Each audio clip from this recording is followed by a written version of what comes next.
Hey, you guys, you're going to want to listen all the way through this episode because, yes, we are going to talk again about Lenny Kravitz and his abs and a new album and a birthday, whatever, but the abs. Yeah. And I'll tell you the absolute truth. Kelly, Sharon, I'll tell you how I really consider you. Oh, great. Yeah. Hang on tight. And get ready to go down nostalgia lane as I take you all the way back to the mid 90s and talk about a high school reunion and what year I actually celebrated. What? It's a bit scary / sad, but also exciting. Enjoy the show, everyone.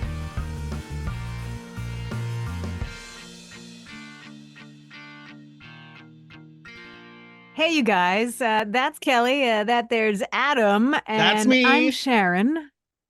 We'll get right to the show because we got a bit to get to today. It comes down to dollars and cents, as most things do. But for the end of Home Improvement and why a reunion is out of the question. Now, we've already talked about this, but we've got some additional insight to follow up. We've got new music from one of the great guitar players of our time, and it's yet another side project for this guy, and news about a new album from his band that I think will close a 16-year window. Time will tell. It took about that long to get that album out. Anyways, Kelly's Trivia will challenge us to be as smart as, well, Kelly hopes we are. Uh-oh. Fingers crossed, you guys. And your 90s Rewind will put us on the end of a diving board into the beginning of the summer of 1996. And we've got some details on what had to have been the sexiest birthday party of the year. So let's start there. We're talking about Lenny Kravitz, of course, because we now live in a Again? world. Yes, we are. Not just because of his spectacular abs, but it's not a reason. I'm just saying here. We live in a world where Lenny Kravitz is now a 60-year-old man. Wow. Like that's a lot to handle. And so is Lenny. He recently did a Q&A with Gail King for CBS this morning, and she was funny because one of the questions she asked him is that if he had anybody special in his life, like if there was a woman, and if so, basically, could she take her? She's just fun. Yeah. But he had a birthday just on the 24th or 26th. I think the party was on the 24th and the birthday was a couple of days later. Who was there? Who was Well, at the it seems party? that his daughter was instrumental in organizing things. His ex-wife, Lisa Bonet. So Zoe Kravitz, Lisa Bonet, Zoe's fiance, Channing Tatum, not there. He's currently on Oh. location, so he couldn't be there. So in his place, Naomi Campbell, of course. Salma Hayek was there. Her husband was there. Pauletta Washington, her son, Chris Rock, Lawrence Fishburne, Coleman Domingo, Marissa Tomei.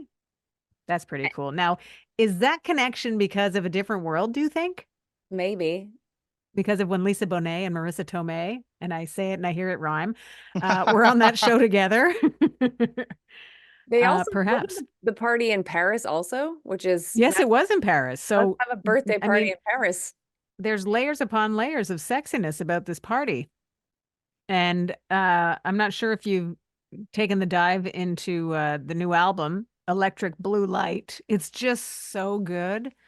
And I swear to God, I made this proclamation on my show this morning with my co-host that if like Spotify were to tell me what my songs of the year would be, if they did it now, it will be Human by Lenny Kravitz. I've listened to it that many times. Wow. There's such a mantra quality to it for me at this point in my life that it's almost like I can't get enough of it, and it has this settling element to it. Now, what he talked about with Gail King was that he's at this place in his life where, like, legit 60 ain't nothing but a number kind of thing. Because he says, you can meet someone in their 30s and, they're wrecked. And you can meet someone who's in their 90s and they're totally fit and good to go. Mm-hmm. But also that his daughter has been quite instrumental, not only in planning birthday parties, but but teaching him to sort of be with himself and not be a yes person, because he admits to always having been a pleaser, a people Wow. pleaser. Yeah. God, I And would so never get that from him. I No, wouldn't me neither. either. He just likes it when people are happy and everybody gets along. So I think the people that have that character trait often sort of get ripped off somewhere down the line of something that actually means something to them if you're always looking to make sure everybody else is happy. So I think as a hip, sexy, washboard ab driven 60-year-old, he's got his eye on the prize, and it seems that the prize keeps moving and he keeps moving with it. I like that. Here's a question. How many pairs of leather pants do you think he owns? Because he has leather pants for workout sessions and then Yeah. stage pants, leather pants. I was thinking also that I was hoping he was wearing the leather pants that didn't have the peekaboo window, you know, in the area. You know what I'm talking about, Kelly, right? I do remember. Especially because there was a special guest at his birthday party, and that was his 4th grade teacher, Mrs. Goldberg. That's cute. Totally. They flew her in. Little Lenny to make an appearance. She remembers actual little Lenny, Yeah. not peekaboo Lenny from the leather pants series. But imagine that. They flew her to Paris from New York to be a part of the party. That's amazing. And just to clarify, because I gave him a shout out on my show on the weekend, his birthday is the 26th of May. Right. Yep. There you have it. Full Yeah. service. Now, Adam, do you find Lenny Kravitz to be an attractive 60-year-old? For a 60-year-old, absolutely. For a 60-year-old, you He can even look doesn't- at those abs and think they don't even look 60 to me. He And I've doesn't- looked. No. You know what? I rarely date people that are older than I am. Right. So But you hang with us every week, which is Yeah. pretty cool. I do. You're my old gals.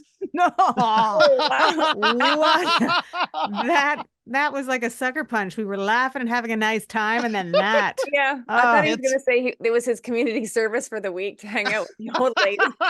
I feel like sending you to your room. Yeah. Okay, well, anyways, I'm gonna take my deflated balloon and just sit over Yeah. here and wait for my soup dinner to arrive. Yeah. And then I'll put my teeth back in while we talk about, oh, I don't know, some trivia. Okay. 90s.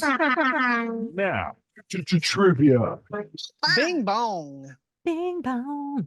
So the good news for the two of you is that this is the last question on this current art and literature card, which I'm sure you're feeling. That is good news. So what? You'll just grab another one next week? Yeah, but maybe next week I think there's a news and something, so maybe I'll do that one. News and pottery.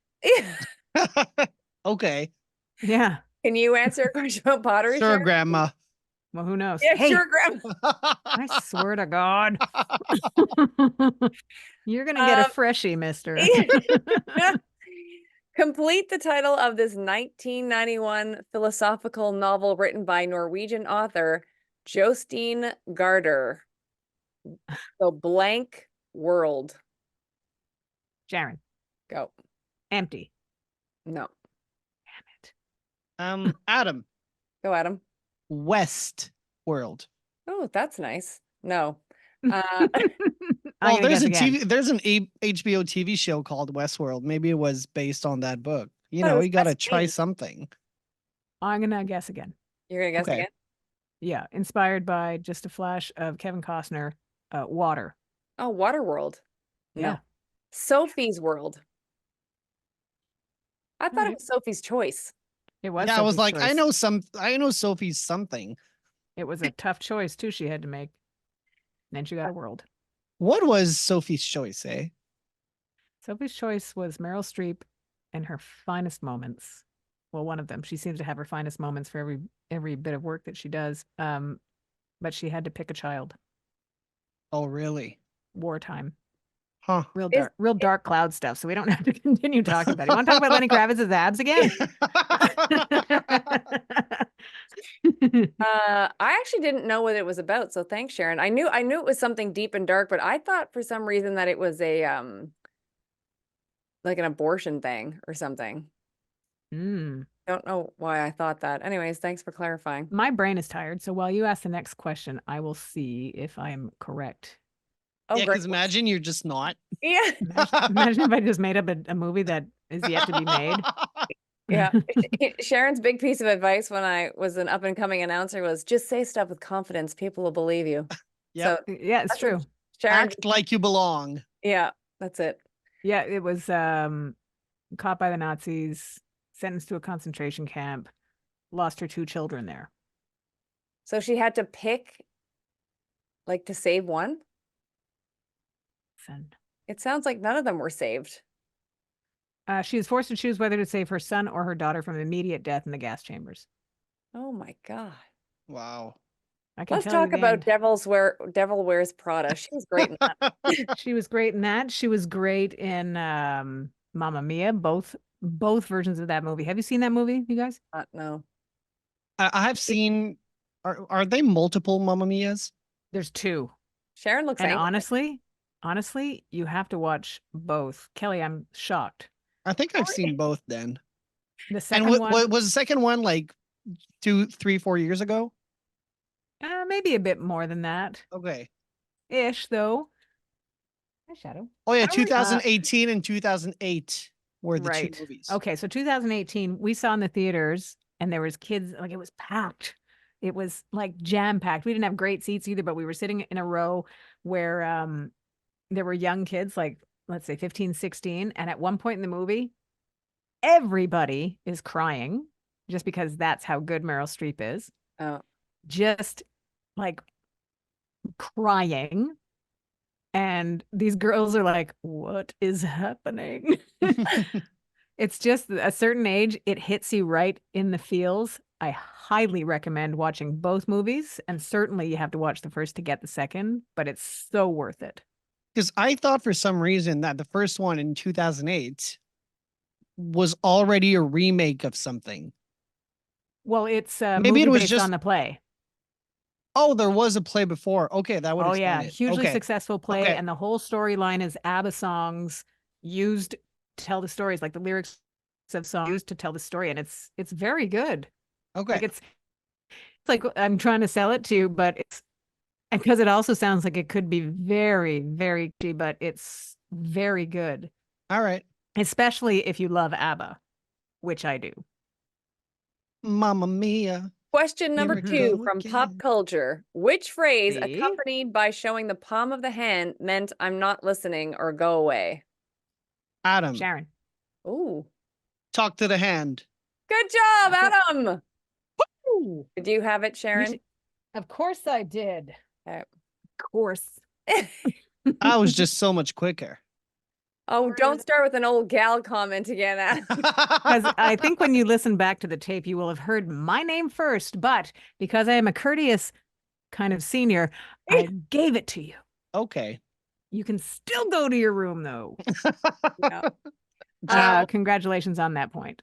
Just before you actually know what, we'll do it at the end of the show. But we have, speaking of senior stuff, when Sharon, when you get to the end of Rewind, we have a shout out to make. Good. Yeah. Good. Well, let's get to, speaking of parenting, let's get to Home Improvement. And that Patricia Richardson is, I mean, we thought she opened up last time we talked about the fact that there wasn't going to be a reunion, but she's really opening up about the pay gap between her and Tim Allen and how she used it to bring an end to the series, basically, because she said that she's 73 years old at this time, by the way.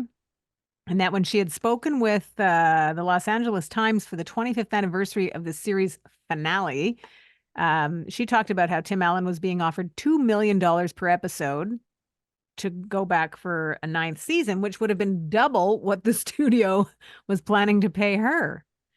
Ridiculous. And also that she and he had an agreement that that Home Improvement was done, that directors had been changed and they didn't want to have to retell the story and introduce and blah, blah, blah. So between the two of them, they decided it was done, so that when she heard that he had agreed to this, how could you not agree to $2 million an episode? But she felt kind of betrayed. So she said, hey, you know what? I'll do it if you pay me the same as him, because she knew that they wouldn't. Yeah, which is terrible. Wow. Which is terrible. Exactly. Like, it's the whole setup of the show is that it's a family and he's a husband and a father and blah blah blah, and you can't, I mean, visually be those things on television without the spouse, Yeah. whoever the spouse. Hang You on, know my what's dog's funny too coming. is he was never my favorite character in that show. Like, No, No, Like annoying. she definitely was. I loved her. Because she had a sharp, dry delivery. She sold the lines well every time. She was a cool mom on that show. Yeah, that's why I think we've had this discussion, like her, Patricia Heaton, like Mm-hmm. they're all like rock stars. And yeah, like I don't think I would have watched the show if like, and I like Jonathan Taylor Thomas. And I liked why am I forgetting his name now? The guy who was like like Hal the handyman or what Al Borland, him Yep. Yep. character. So yeah, Tim Allen was not my favorite reason for watching that show. Like other people were. Mm-hmm. And I wouldn't even Yeah. call him, you know how sometimes too, like for us in radio, like there's like the ringmaster who can, you know, depending on your show, you kind of like conduct things, and then you have the cast of characters around you. Um, Yep. I don't even know that he was the ringmaster. You know what I mean? Yeah, I would tend to agree with you. I think it was an ensemble cast. Yeah. So that's it. Dollars and cents. Yeah. Millions of dollars and a lack of sense. That happens more often than we think. They should have paid her. They should have paid her. Yep. That would no brainer. No brainer. Now, I want to talk about Lenny Kravitz again? No. Yes. Anyways, we can talk about his old buddy Slash, who's got yet another side project on the go with an album called Orgy of the Damned. That is so good. Isn't it a great title? It's got all kinds of, I mean, it's typically Slash. He's blues rock driven. What it doesn't have, he's got a bunch of guests on the album, but none of the guests are Miles Kennedy or Axl Rose. So Axl Rose, obviously the vocalist with Guns N' Roses. Miles Kennedy is the vocalist with the Conspirators, which is another one of Slash's very successful side project. Now, the thing with Axl Rose not being featured on the album is that he didn't want to drag him in. Slash said that. He said he was doing his own thing, so he wasn't going to be dragging his own guys in, and that Guns N' Roses are trying to make their own record. So he is working with them in that capacity, he said, but this didn't involve anyone else. So Slash is just that kind of guy. People want to record with him, and he's sort of in that damn good category that he can do whatever he wants. Yeah. The fact that Guns N' Roses will be following up the Chinese Democracy album, which to me seemed like it took forever to make. Wasn't it 14 years or something? Oh, something ridiculous. Now it's been 16 years since its release. Has it really? Yeah, Wow. 2008. Crazy. Yeah. So that's happening. So That album, Orgy of the Damned, made me fall back in love with there's a song on there with Demi Lovato. They're redoing Papa Was a Rolling Stone. Oh, nice. And that girl has some pipes. He's amazing. Yeah. And that guitarist might go somewhere. You think so, eh? Slash? Oh, he's a No, he's just amazing on the album. And there's one as well with Chris Stapleton. I think there are two songs with no, there is Chris Robinson, sorry. So yeah, that song with Chris Stapleton. Whew. Yeah. That's he's got a voice and a half, that guy. powerhouse duo. Yeah, agreed. Mm. So we can look forward to whatever Slash does after this Orgy of the Damned album. Now, Kelly, you said you wanted to mention something. Yeah, do you want to do it Was it after rewind? Are you doing a rewind now? Oh yeah, sure. Yeah, I was going to also ask you about your high school reunion. Oh yeah, that's one of the things I want to talk about. So Okay, cool. So let's do a 90s rewind and we'll get to all the fun stuff that has to do with older people. So, as promised, I would bring you to the beginning of the summer of 1996 and imagine the irony, in a lot of cases disputed as irony, or not irony rather, for Alanis Morissette. Ironic was doing very well in the charts at that time. So was George Michael and Fast Love. Nothing says warm summer night like Fast Love. Love that song. I recently saw Cece Winans on the Jennifer Hudson show. Oh. Both she and Jennifer Hudson have this delivery on a vocal that is effortless and gigantic at the same time. The kind that sort of cuts right through and gives you shivers, right? Mm-hmm. So Cece Winans talked about how she performed with Whitney Houston and they had a mutual admiration thing going on for each other. Cece Winans is like, how do you know my music? And Whitney was like, I love your music. So after that, friends for life kind of thing. But they had Count on Me on the Waiting to Exhale soundtrack. Mm-hmm. And that was on the charts around this time. Similarly, Come On Ride It, the train. Quad City DJs were doing. See, it gets you moving, right? You don't even need to hear the music. Similarly, on a hot summer night, Everything But the Girl and Missing. And I miss you. And since it technically is the mark of the beginning of wedding season, I would be remiss if I didn't mention that also fueling the charts around this time was Los Del Rio and Oh, God. Macarena. Oh, Hey, good All luck right. getting that out of your head because all you need to see is the word Macarena, that it's in your head and there for the rest of the night. Yeah. And that Thank is your you, 90s Sharon. rewind, you guys. Good Thank job, you. Sharon. Good job. First thing to mention is a massive shout out to our good friend Shane, because Yeah. he has officially reached retirement. Good work, man. Yeah. So Shane, we love you. Congratulations. I don't know what he's gonna do next because like I don't even know if he's 50. Like, is I he? think he should shave his beard and see how long it takes to grow it back. Yeah, That's a nice hobby. Yeah. that'll be a I've good been hobby. retired, he'll say. Yeah. So yeah, so I saw pictures, and I'm sure you did too, Sharon, on your Facebook of him and his final pictures at the school and all that kind of stuff. So just amazing. We appreciate you, Shane. And he loves, by the way, I don't even know if you two know this, but we have a new look for our YouTube video, like of the episodes. We have a new Yeah. design, and he's like, "Good job on the design, ladies and Adam." So Ooh. so Thank good. you. Yeah, yeah.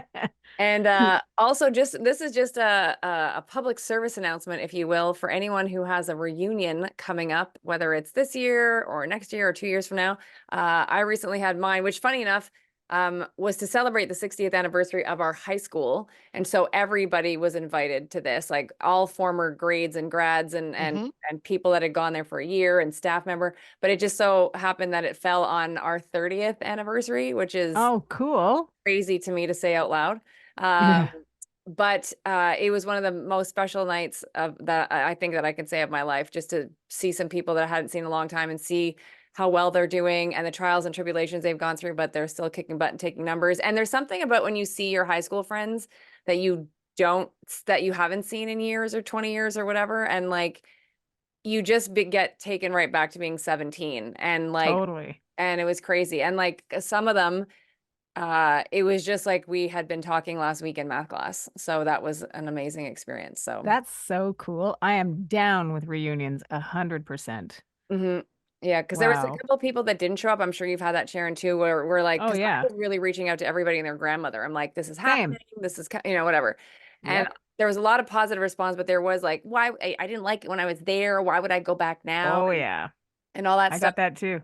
I And felt it was like a mission to turn them around and go, come on, it's gonna be fun. yeah, and it was fun. And what was cool too is so there was they set up a Facebook group for this reunion. So it was interesting to see all these different years that like I have nothing to do with, but everybody to a person after the reunion was over basically said it should have been a full weekend because the one Yeah. night was like not enough, and like B, everybody had a phenomenal time, and then C, that the organizing committee did like an absolutely killer job of making sure everybody felt included and fun, and yeah, just amazing. So It takes a lot of work to put something like that together, especially when it's multi years and celebrating the whole school. mhm. And even when I do go to my reunions, I was part of the organizing committee for the first few. We did a 10, we did a 20, 25, 30, and 35, I think we did one. Or maybe it was COVID. I don't remember. But next year's our 40th, which is Amazing. Wow. bonkers, man. But it's always so much fun. And you're just seeing people that you're friends with. For me, I'm seeing people that I'm still friends with. I'm my best friend core group are, are girls from high school. So and we have a lot of listeners actually on our radio station that I went to high school with that I hear from fairly regularly. So it's kind of neat. But then you get to see people and it's like you said, we did one for our 20th. We did a weekend. We did a Friday night cocktailer and then a Saturday fun. And some of the people played golf during the day on the Saturday. And then we met up for dinner and dancing. Just fun. That's amazing. Yeah, it It's was. as fun as you're going to make it too, right? Yeah, And if yeah. you Yeah. come upon a person that's not interested in going back, then it's a harder sell for them. They're not going to have fun. So it's kind of okay if they don't go Yeah, because they don't want to go, and that's fine. yeah, yeah. But go. Yeah, like go. Like honest to God, like even some friends that did like that were a bit nervous about going, they said to me after, like, I'm so glad I came. So Oh, 'cause good. I almost think too that maybe, and maybe I'm hoping too much for this, but I almost feel like some past things might have even been healed. And I don't mean fights or whatever, but just how you felt there, Yeah. being in that environment. You're taking your younger self and saying, look, we did it. We're fine. Yeah. Yeah. Good for you, Cal. Thanks. Bravo. By the way, I got to go in the Bravo. schools. I got to go in the schools intercom because they had me MC, and so Oh, they made me cool. do it like it was classroom announcements, which was Neat. hilarious because I never got on the intercom when I was there, but now I did That's fun. it. Neato. Yeah, it was funny. Cool. Well, I think we've taken care of our business. Yeah. And for everybody that's finding us wherever you do, we appreciate it. Thank you very much for listening to 90s Now, still happening.